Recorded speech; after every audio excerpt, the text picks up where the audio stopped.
Okay, hello student. आज का आपका टॉपिक है टाइप्स ऑफ ऑसिलेटर। ठीक है, तो हमने कल देखा कि ऑसिलेटर्स होते क्या हैं। ठीक है, तो ऑसिलेटर्स एक डिवाइस होता है, एक सर्किट होता है जिसके माध्यम से आप क्या कर सकते हो, बिना इनपुट दिए फ्रिक्वेंसी प्रोड्यूस कर सकते हो। ठीक है, फिर हमने उसमें देखा कि कैसे हम उसमें पॉजिटिव फीडबैक देते हैं, कैसे नेगेटिव फीडबैक देते हैं। ठीक है, वो हम सब उसमें देखा। ठीक है, कि कब उसमें पॉजिटिव फीडबैक होता है, कब नेगेटिव फीडबैक होता है, हम देख चुके हैं। ठीक है, तो आज है types of oscillator. Types of oscillators. ठीक है, तो टाइप्स में फर्स्ट आता है हार्टले ऑसिलेटर। ठीक हो गया। ठीक, हार्टले ऑसिलेटर। दूसरा आता है कॉलपिट ऑसिलेटर। ठीक है, कॉलपिट ऑसिलेटर। तीसरा आता है आरसी फेस शिफ्ट ऑसिलेटर। ठीक है, और चौथा आता है क्रिस्टल ऑसिलेटर।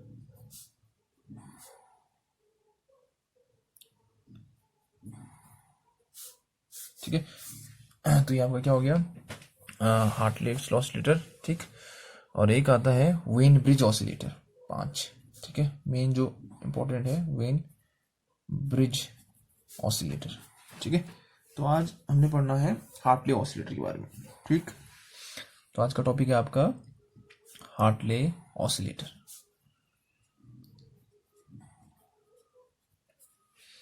ठीक हो गया। ठीक, तो अमेरिकन एक साइंटिस्ट थे वैज्ञानिक, ठीक है, जिन्होंने 1915 में, ठीक है, इस सर्किट को बनाया था। तो उनका नाम था राल्फ हार्टले। तो इन्हीं के नाम पे इसका नाम रखा गया हार्टले ऑसिलेटर। तो इसका निर्माण कब किया गया? 1915 में किया गया। और किसके द्वारा? राल्फ हार्टले के द्वारा। राल्फ हार्टले के द्वारा। ठीक है, हार्टले नाम था इनका, तो इसलिए इस ऑसिलेटर का नाम क्या रखा गया? Hartley oscillator. ठीक हो गया। तो मेनली इस ऑसिलेटर का यूज किया जाता है आपका रेडियो फ्रिक्वेंसी प्रोड्यूस करने के लिए। रेडियो फ्रिक्वेंसी, ठीक है, किस लिए यूज किया जाता है? रेडियो फ्रिक्वेंसी यूज प्रोड्यूस करने के लिए। और कहां से कहां तक? 20 kilo hertz to 30 mega hertz. ठीक है, तो कौन सा फ्रिक्वेंसी प्रोड्यूस करने के लिए? Radio frequency. ठीक है, तो और कहां से कहां? 20 किलो हर्ट्ज से 30 मेगा हर्ट्ज तक के बीच का। ठीक है, तो इसलिए ये रेडियो फ्रिक्वेंसी प्रोड्यूस करता है, तो इसलिए इसको हार्टली ऑसिलेटर के साथ साथ रेडियो फ्रिक्वेंसी ऑसिलेटर भी कहा जाता है। ठीक है, और ये कौन सा वेव प्रोड्यूस करता है? Sinusoidal wave. ठीक है, ये इसके बहुत से इंपॉर्टेंट पॉइंट है, साइनोसॉडल वेव प्रोड्यूस करता है। ठीक है, तो हार्टली ऑसिलेटर के बारे में ये थोड़े बहुत पॉइंट है। ठीक है, चलो हम इसका पहले डायग्राम देखते हैं। ठीक है, ठीक है, ये आपका हार्टली ऑसिलेटर का सर्किट डायग्राम है। ठीक है, देखो अब हम पहले एक एक करके सारे कंपोनेंट के बारे में देख लेते हैं। ठीक है, ये R1, ये R2, ये दो रेजिस्टेंस लगे हैं। ठीक है, यहाँ ये RFC, ये क्या है? Radio frequency coil. ठीक, ये दो कैपेसिटर लगा हुआ है, यहाँ पर भी रेजिस्टर लगा है, ये कैपेसिटर है। ठीक है, ठीक है, एक ये कैपेसिटर ये है। ठीक है, और ये कॉइल है। ठीक, एक कॉइल है जिसको मैंने दो हिस्सों में बांट दिया है, L1 और L2 है। ये सिंगल कॉइल, लेकिन मैंने इसको क्या कर रखा है? सेंटर टेप्ड कर रखा है। ठीक है,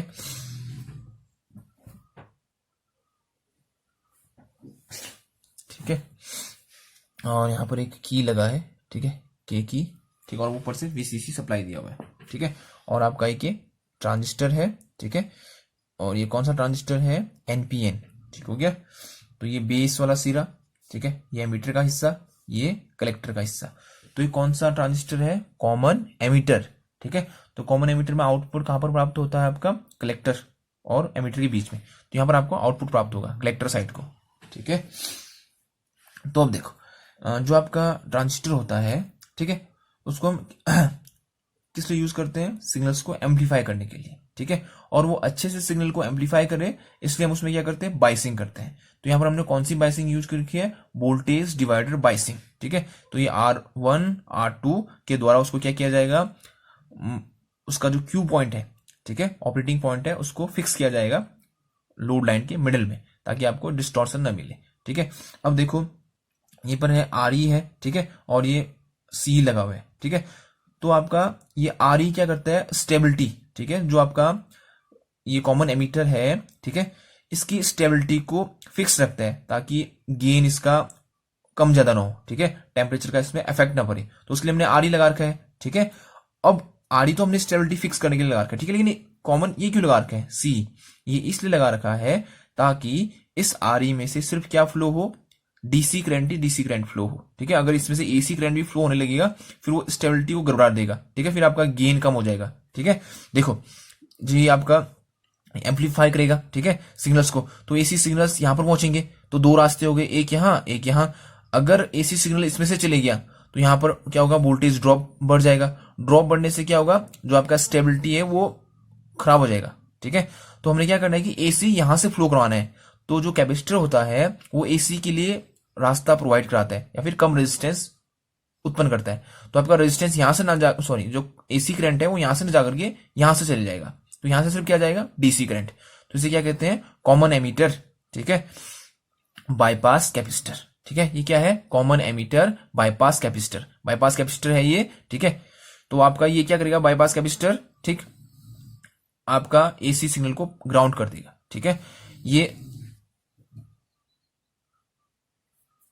ठीक है, ये आपका C1 है, ये C2 है, ठीक है। देखो ये एज ए क्या करते हैं, जो यहां पर का डीसी सिग्नल्स है, ठीक है, ये जो डीसी सप्लाई है इसको बाहर नहीं जाने देंगे, ठीक है, या फिर ये सिर्फ किसको पाथ प्रोवाइड करते हैं, एसी सिग्नल्स को, ठीक है। तो ये सिर्फ एसी सिग्नल को अपने में से क्या होते हैं, प्रवाहित होने देते हैं, ठीक है, और डीसी को क्या करते हैं, ब्लॉक करते हैं, ठीक है। तो इन दोनों का काम क्या है, डीसी सिग्नल्स को अपने में से फ्लो ना होने देना या फिर डीसी को ब्लॉक करके रखना, ठीक है। एक कैपेसिटर हमने यहां लगा रखा है, ठीक है, और ये इंडक्टर लगा रखा है, इनके द्वारा हम क्या करेंगे, आपका वेव प्रोड्यूस करेंगे। तो इस सर्किट को कहते हैं हम टैंक सर्किट, ठीक है, आपने याद रखना है, ठीक है। एक कैपेसिटर है और एक इंडक्टर है, ठीक है। तो ये सर्किट क्या कहलाएगा, यहां पर का ये सर्किट कहलाएगा आपका टैंक सर्किट, ठीक है। तो ये क्या कहलाएगा, टैंक सर्किट, ठीक हो गया। तो ये आपका क्या हो गया, टैंक सर्किट, ठीक है। अब देखो L1 की जो नीचे सिरे से हमने एक लाइन सर्किट ले रखा है और ये कहां जुड़ रखा है, सीधे देखो आपका इस कैपेसिटर के थ्रू बेस में जुड़ा हुआ है। तो ये क्या है, फीडबैक सर्किट, ये क्या है, फीडबैक सर्किट है, ठीक है। तो ये क्या कहलाएंगे आपका, फीडबैक सर्किट, ठीक हो गया। तो ये आपका फीडबैक सर्किट हो गया, ठीक। अब देखो इसमें तीन सर्किट आपको दिखेंगे, एक है आपका एम्पलीफायर सर्किट, ये ट्रांजिस्टर वाला सर्किट हो गया, ठीक है, जो क्या करेगा, एम्पलीफाई करेगा, ठीक। एक है आपका टैंक सर्किट जो ऑसिलेशंस प्रोड्यूस करेगा, ठीक है, ये है टैंक सर्किट। और ये जो नीचे वाला सर्किट है, ये जो बेस से जुड़ा हुआ है, इसे कहते हैं फीडबैक सर्किट, ठीक है। तो तीन सर्किट हो गए आपको इसमें, ठीक है। तो ये मैंने आपको सारे कंपोनेंट के बारे में बता दिया। एक ये है RFC coil, radio frequency coil, इसका काम क्या होगा, डीसी को पास होने देना और एसी को ब्लॉक करके रखना, ठीक है। तो ये हो गया रेडियो फ्रिक्वेंसी कॉइल, ठीक। चलो फिर हमने सारे कंपोनेंट देख लिए, अब इसका वर्किंग देखते हैं, वर्किंग कैसे करते हैं, ठीक है। अब देखो आपने जैसे ही इस के स्विच को ऑन किया, इस स्विच को ऑन करते ही आपका जो सप्लाई है यहां से होते हुए कहां पहुंचेगा, बेस पे, ठीक है। वो उस सिग्नल को एम्पलीफाई करेगा और कलेक्टर पे, ये जो कलेक्टर एरिया है ना, यहाँ पर करंट धीरे धीरे क्या होगा, इंक्रीज करने लगेगा, ठीक है। वो करंट जैसे जैसे इंक्रीज करते रहेगा और वो धीरे धीरे यहां से होते हुए, ठीक है, ये एसी सिग्नल्स यहां से होते हुए, ठीक है, यहां से होते हुए कहां जाएगा, आपका इस कैपेसिटर को चार्ज करने लगेगा, ठीक है। आपने ध्यान से सुना, देखो आपने जैसे इस के को स्विच को ऑन किया, ऑन करते ही आपका बेस में क्या मिल गया, सप्लाई मिल गया, सप्लाई मिलते ही उसने उस सिग्नल को एम्पलीफाई किया और आपको कहां पर दे दिया, कलेक्टर पे दे दिया, और वो धीरे धीरे कलेक्टर करंट क्या होने लग गया, बढ़ने लग गया। वो कलेक्टर करंट इस कैपेसिटर से, C2 कैपेसिटर से होते हुए इस सी कैपेसिटर के अक्रॉस इस सी कैपेसिटर को चार्ज करने लग गया, और इसको ऊपर प्लस और नीचे माइनस, और ये थोड़ी देर में क्या हो जाएगा, ये फुल चार्ज हो जाएगा, ठीक है। तो आपका कैपेसिटर क्या हो चुका है, फुल चार्ज हो चुका है, ठीक है। अब क्या होगा, ये कैपेसिटर, ठीक, धीरे धीरे इस इंडक्टर के अक्रॉस, ठीक है, डिस्चार्ज होने लग जाता है। देखो ये जो आपका सी कैपेसिटर है, ठीक है, ये वाला जो कैपेसिटर है, इसने अपने अंदर एनर्जी स्टोर कर ली, ठीक है। देखो जब यहां से कलेक्टर करंट आया तो इसने अपने को चार्ज कर लिया, तो इसके अंदर एक एनर्जी स्टोर हो गई है, ठीक है। वो किस फॉर्म में, इलेक्ट्रोस्टैटिक ठीक है, इलेक्ट्रोस्टैटिक एनर्जी के रूप में इसके अंदर स्टोर हो गया। ठीक है, किसके अंदर? कैपेसिटर के अंदर। ये पूछा भी जाता है, ठीक है, कि कैपेसिटर के अंदर इलेक्ट्रिसिटी किस फॉर्म में स्टोर होती है। ठीक है, तो कैपेसिटर के अंदर जो एनर्जी है वो किस फॉर्म में? इलेक्ट्रोस्टैटिक के फॉर्म में स्टोर होगी। अब वो ऊर्जा, ठीक है, अब वो किस, ये जो कैपेसिटर जब डिस्चार्ज हुआ तो वो ऊर्जा कहां चले गया? इंडक्टर के अक्रॉस। तो इंडक्टर ने फिर उस ऊर्जा को क्या किया? स्टोर किया। अब इंडक्टर किस फॉर्म में उस एनर्जी को स्टोर करेगा? तो इंडक्टर स्टोर करता है मैग्नेटिक फील्ड के रूप में। ठीक है, इसने तो जब कैपेसिटर फुल चार्ज हुआ तो इसने किस फॉर्म में किया? इलेक्ट्रोस्टैटिक। लेकिन कैपेसिटर जब इसको चार्ज करेगा, देखो कैपेसिटर जब फुल चार्ज हो गया तो ये कैपेसिटर किसके अक्रॉस डिस्चार्ज होगा? फिर इस इंडक्टर के अक्रॉस। और इंडक्टर उस ऊर्जा को जो कैपेसिटर के पास था उसको अपने में स्टोर करेगा किस फॉर्म में? मैग्नेटिक फील्ड के रूप में। ठीक है, तो ध्यान से सुनो फिर। ठीक है, अब मैं यहां पर थोड़ा सा अलग सर्किट बना रहा हूं टैंक का। ठीक है, ये आपका टैंक सर्किट है, ये आपका कैपेसिटर, ये आपका इंडक्टर। ठीक है, तो जब ये फुल चार्ज था तो ऊपर क्या था? प्लस, नीचे था माइनस। ठीक है, ये आपका फुल चार्ज का कंडीशन है। तो अब क्या होगा? इलेक्ट्रॉन यहां से फ्लो करने लगेंगे। ठीक है, यहां पर क्या है? माइनस चार्ज है ना, तो यहां पर इलेक्ट्रॉन बहुत ज्यादा होंगे, तो इलेक्ट्रॉन यहां से फ्लो होना स्टार्ट होगा ये। ठीक है, इलेक्ट्रॉन यहां से कहां की ओर जाने लगा? इस पॉजिटिव की ओर। ठीक है, इलेक्ट्रॉन की डायरेक्शन देख लो, ये किसकी डायरेक्शन है? इलेक्ट्रॉन की डायरेक्शन है, यहां से इंडक्टर से फ्लो होते हुए यहां पॉजिटिव की ओर जाने लगेगा। ठीक है, तो आपका जो कैपेसिटर है ये धीरे धीरे डिस्चार्ज होने लगेगा। ठीक है, अब ये इलेक्ट्रॉन किस में से फ्लो करेगा? इस कुंडली में से। ठीक है, अब इलेक्ट्रॉन ऐसे फ्लो कर रहा है तो करंट क्या होगा? देखो, इलेक्ट्रॉन अगर ऊपर को फ्लो कर रहा है, ये है ना, इलेक्ट्रॉन ऐसे आते हुए यहां से तो ऊपर को जा रहा है इलेक्ट्रॉन, तो आपका जो करंट है वो नीचे को, मतलब इधर को। करंट हमेशा इलेक्ट्रॉन के अपोजिट डायरेक्शन में फ्लो करता है। ठीक है, इतना आपने याद रखना है। तो अगर आपका इलेक्ट्रॉन यहां से जा रहा है इस इंडक्टर से होते हुए, तो आपका जो क्या है? करंट है वो इलेक्ट्रॉन के अपोजिट डायरेक्शन में फ्लो करेगा। ठीक है, तो आपने इतना याद रखना है। ठीक हो गया? चलो ठीक, अब देखो फिर। ठीक, आपका जो इलेक्ट्रॉन था वो यहां से फ्लो हो गया, ठीक हो गया, लेकिन करंट आपका क्या होगा? इसके अपोजिट डायरेक्शन में।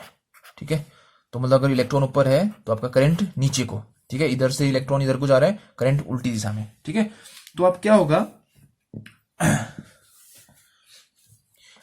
जो आपका इसमें ऊर्जा था, जिसमें ऊर्जा स्टोर हुई थी, वो धीरे धीरे यहां पर ट्रांसफर होने लगेगी। तो आपके जो इंडक्टर है, ठीक है, ठीक है, अब इसमें जो करंट है पहले क्या था?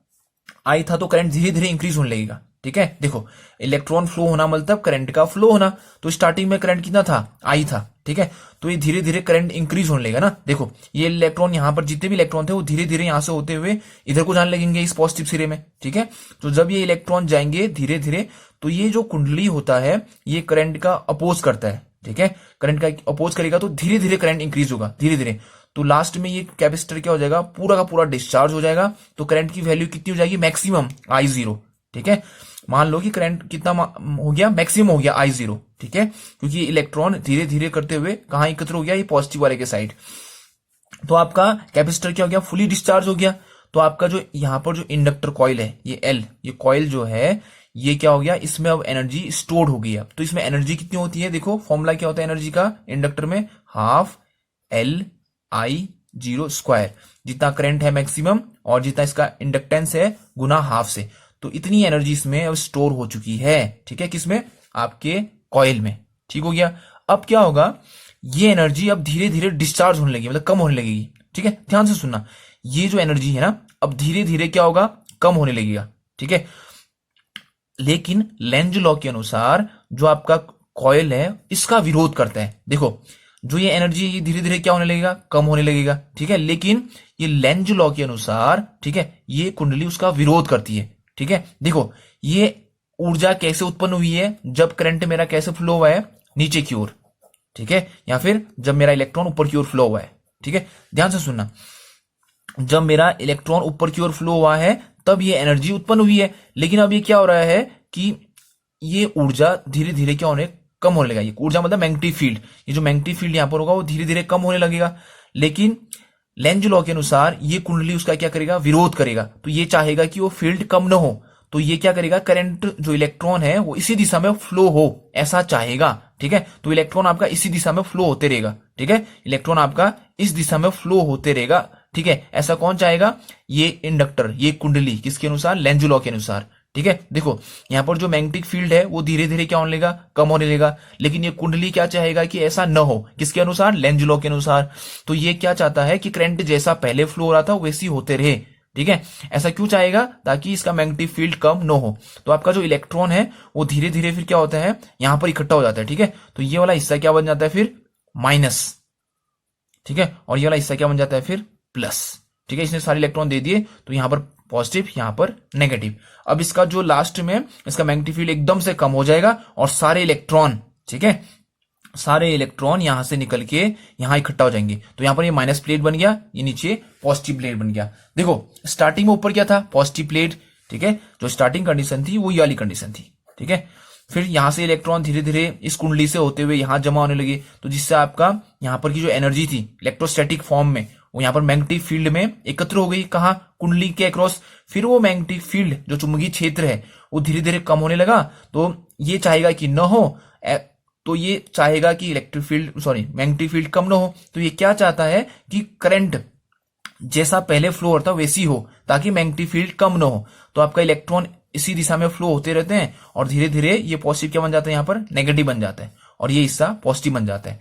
तो आपका अब क्या हो गया, इसका सारा मैग्नेटिक फील्ड क्या हो गया, खत्म हो गया, ठीक है। इसकी जो ऊर्जा इसने एकत्र की थी वो सारा का सारा फिर क्या हो गया, इसके अक्रॉस फिर ये कैपेसिटर आपका चार्ज हो गया, ठीक है। तो फिर ऐसे चलते रहेगा, फिर ये पूरा फुल चार्ज होगा, फिर उसके बाद थोड़ी देर में ये फिर इस कुंडली के अक्रॉस डिस्चार्ज होगा, ठीक है, मतलब ये ऊर्जा फिर यहां स्थानांतरित होगी, फिर उसके बाद कुछ देर में ये ऊर्जा यहां स्थानांतरित होगी। तो ऐसे करके आपको ऑसिलेशंस मिलेंगे, ठीक है। इसी के कारण देखो जो आपका कुंडली है ना, पहले इसमें करंट क्या होगा, देखो पहले तो फर्स्ट स्टार्टिंग में कंडीशन देखो, पहले ऊपर पॉजिटिव था, ठीक है, और नीचे नेगेटिव था, ठीक है। मान लो ये कैपेसिटर मान लेते हैं, ठीक है, और ये आपका इंडक्टर मान लेते हैं, ठीक है। तो पहले पॉजिटिव था और नेगेटिव था, तो आपका जो करंट था वो कैसे फ्लो हो रहा था, इलेक्ट्रॉन तो ऐसे फ्लो हो रहा था ना, इलेक्ट्रॉन ऐसे फ्लो हो रहा था, तो करंट आपका नीचे को फ्लो हो रहा था, ठीक है। तो आपको आउटपुट में क्या मिलेगा, ये वेव मिल गया, ठीक है।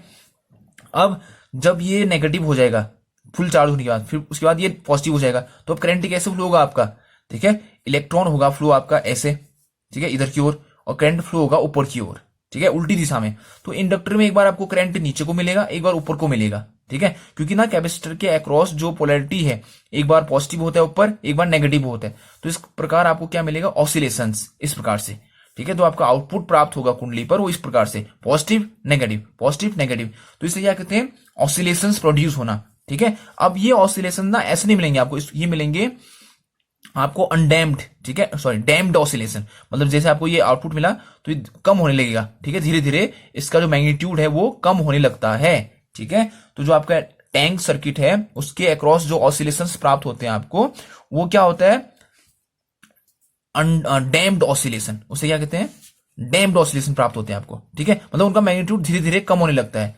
तो अब हमें क्या चाहिए, हमें चाहिए अनडैम्ड ऑसिलेशन, जिनका मैग्नीट्यूड क्या हो, कांस्टेंट हो। तो टैंक सर्किट के अक्रॉस आपको क्या मिलेगा, डैम्ड ऑसिलेशन। तो मुझे इसको दूर करने के लिए मैं क्या करता हूं, फीडबैक सर्किट का मदद लेता हूं। तो मैं क्या करता हूं, L2 के नीचे सिरे से जो L2 है उसका जो हिस्सा है उसको मैं जोड़ देता हूं आपके बेस से, ठीक है। तो जितना, अब ये अनडैम्ड होता क्यों है, ठीक है, ध्यान से देखो, ये जो आपका ना, ये जो फ्रीक्वेंसी का जो वेव है इसका मैग्नीट्यूड कम क्यों हो रहा है, ये होता है लॉसेस के कारण, क्योंकि आपका इसका कुछ ना कुछ रिएक्टेंस होगा, इस कुंडली का भी कुछ ना कुछ आपका रिएक्टेंस होगा, ठीक है, कुछ ना कुछ प्रतिरोध होगा। तो यहां पर जो ऊर्जा क्या हो जाता है, ऊर्जा का लॉस होता है, ठीक है, हीट के रूप में, हीट फॉर्म में। तो ऊष्मा के रूप में आपका ऊर्जा लॉस हुआ, तो वही लॉस आपको वेव के फॉर्म में दिखेगा। तो आपका जो वेव है उसका मैग्नीट्यूड धीरे धीरे क्या होता है, कम होने लगता है, जिसे हम क्या कहते हैं, डैम्ड ऑसिलेशंस। तो इसको दूर करने के लिए हम क्या करते हैं, फीडबैक सर्किट का यूज करते हैं, और L2 का जो नीचे वाला सिरा हम इनपुट में जोड़ देते हैं एज ए फीडबैक। तो ये जो लॉस होता है, हीट से जो लॉस हुआ होता है, उसको ये फीडबैक सर्किट क्या कर देता है, मतलब इक्वल कर देता है, जितना लॉस होता है उतना आप फीडबैक दे रहे हो, ठीक है। तो आपको जो आउटपुट मिलेगा, ठीक है, वो क्या मिलेगा, सस्टेन्ड ऑसिलेशन, मतलब अनडैम्ड, जिसमें आपका मैग्नीट्यूड क्या नहीं हो रहा होगा, कम नहीं हो रहा होगा, मतलब कांस्टेंट रहेगा मैग्नीट्यूड, ठीक है, और ऐसा ही ऑसिलेशन हमें चाहिए होता है। ठीक है, तो आपका जो फीडबैक सर्किट है, यहां पर कौन सा फीडबैक सर्किट यूज करते हैं, पॉजिटिव फीडबैक। ठीक है, बहुत ही इंपॉर्टेंट है कि जो आपका हार्टली ऑसिलेटर होता है, जो उसमें हम फीडबैक सर्किट यूज करते हैं, वो कौन सा होता है, पॉजिटिव फीडबैक। ठीक है, पॉजिटिव फीडबैक आप यूज करोगे। पॉजिटिव फीडबैक मतलब जो यहां से ऑसिलेशन वो वेव जाएगा, वो फेज में होगा। किसके फेज में होगा, इनपुट के, तभी तो आपस में जुड़ेंगे ना, दोनों आप फेज जुड़ जाएंगे। जब मैंने आपको पॉजिटिव फीडबैक बताया था तो वहां मैंने आपको बता रखा है। ठीक है, तो कौन सा यूज करते हैं, पॉजिटिव फीडबैक यूज करते हैं। और क्यों यूज करते हैं, क्योंकि जो एलसी टैंक सर्किट है, ठीक है, इसे कहते हैं एलसी टैंक सर्किट, यह हमें जो आउटपुट देता है वो ऑसिलेशंस क्या होते हैं, डैम्प्ड ऑसिलेशन होते हैं। ठीक है, ठीक हो गया, मतलब वो कम होते रहते हैं। तो वो कम ना हो, और वो कम किसके कारण होते हैं, लॉसेस के कारण, हीट लॉसेस के कारण। तो वो कम ना हो करके हम फीडबैक के थ्रू उस लॉस को इक्वल कर देते हैं। ठीक है, तो जितना लॉस होता है उतना ही हम क्या कर देते हैं, इनपुट दे देते हैं। ठीक है, मतलब उतना हम फीडबैक के थ्रू इसको दे देते हैं, तो वो लॉस इक्वलाइज हो जाता है और आपका आउटपुट या फिर जो वेव मिलेगा वो सस्टेन्ड वेव मिलेगा, सस्टेन्ड साइनोसॉडल वेव मिलेगा। ठीक है, सस्टेन्ड साइनोसॉडल वेव मिलेगा आपको। ठीक है, एकदम कांस्टेंट। ठीक है, ठीक हो गया। फिर अब देखो, इसमें जो फ्रीक्वेंसी आपको मिलती है उसका फॉर्मूला क्या होता है। ठीक है, F is equal to 1/2 pi under root LC। ठीक है, 1/2 पाई अंडर रूट, अच्छा हाँ, 1/2 पाई अंडर रूट LC। ठीक हो गया, तो ये फ्रीक्वेंसी आपको प्राप्त होगी। L है इंडक्टेंस, ठीक है, ये जो कॉइल लगा उसका इंडक्टेंस, और आपका C है कैपेसिटर, उसका कैपेसिटेंस। ठीक है, तो ये फॉर्मूला आपने याद रखना है। अब L यहां पर L1 L2 ले रखा है, हाँ ठीक है, तो L बराबर क्या होगा, L1 plus L2 plus 2M। ठीक है, L निकालने का फॉर्मूला है ये, क्योंकि यहां पर हमने L1 L2 ले रखा है, तो L कैसे निकलेगा, L1 plus L2 plus 2M। ये M क्या है, म्यूचुअल इंडक्टेंस। ठीक है, इन दोनों कुंडलियों के बीच में म्यूचुअल इंडक्टेंस भी होगा। देखो, एक तो इनका अपना अपना इंडक्टेंस होगा ही, अब एक के कारण दूसरे में कुछ ना कुछ इंडक्टेंस उत्पन्न होता है, तो उसको क्या कहते हैं, म्यूचुअल इंडक्टेंस। ठीक है, जब हमने इंडक्टेंस टॉपिक पढ़ा है तो उसमें हमने अच्छे से देखा है इसको। ठीक है, तो यहां पर L कैसे निकलेगा, L1 plus L2 plus 2M। ठीक है, तो इसी म्यूचुअल इंडक्टेंस के कारण थोड़ी सी इसमें क्या आता है, एरर आता है, तो इसीलिए हम कॉलपिट ऑसिलेटर्स यूज करते हैं, जो इसका नेक्स्ट होता है एडवांस। ठीक है, तो इतना आपने इसमें देखना है। तो ये क्या हमने देखा, हार्टली ऑसिलेटर्स। ठीक है, तो इसकी वर्किंग आपने अच्छे से समझनी है। तो इसमें हम 3 सर्किट यूज करते हैं, कौन कौन सा, एम्पलीफायर सर्किट, या फिर ठीक है, ये है जो सर्किट को क्या करेगा, एम्पलीफायर। ठीक है, जो आप सिग्नल्स को एम्पलीफाई करेगा, तो ये कौन सा सर्किट हो गया, एम्पलीफाई सर्किट हो गया, ये वाला। और ये वाला क्या है, ट्यून्ड सर्किट, जो ऑसिलेशंस प्रोड्यूस करेगा। और ये जो सर्किट है यहां से लेकर ये इधर को, इसे कहते हैं फीडबैक सर्किट। ये वाला सर्किट है फीडबैक सर्किट, जो आपका ऑसिलेशंस, अनडैम्प्ड ऑसिलेशन आपको प्रोवाइड करने में मदद करेगा। ठीक है, तो 3 सर्किट हो गया। ठीक है इसमें, और ठीक है, तो आपका ये इसका वर्किंग हो गया, आप इसे देखिए अच्छे से। ठीक है, और रिवीजन करते रहते हैं घर में। ठीक है, तो अब आपका नेक्स्ट टॉपिक होगा कॉलपिट ऑसिलेटर। ठीक, ओके स्टूडेंट।